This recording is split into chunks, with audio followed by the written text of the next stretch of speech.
खबर आपको देंगे। पाकिस्तान स्टॉक एक्सचेंज में कारोबारी हफ्ते के पहले रोज तेजी का रुझान रहा। 100 इंडेक्स 2436 पॉइंट्स के इजाफे से 1,66,242 पॉइंट्स पर बंद हुआ। तेजी के बायस मार्केट में 1.49% इजाफा रिकॉर्ड किया गया। 100 इंडेक्स 3 हदें उबूर कर गया। मजमूई तौर पर 485 कंपनियों के हिस्स का लेन देन हुआ।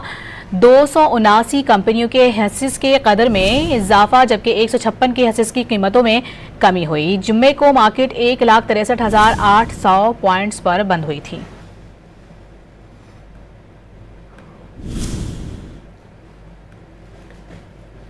$100 इंडेक्स 2436 पॉइंट्स के इजाफे से 1,66,242 पॉइंट्स पर बंद हुआ।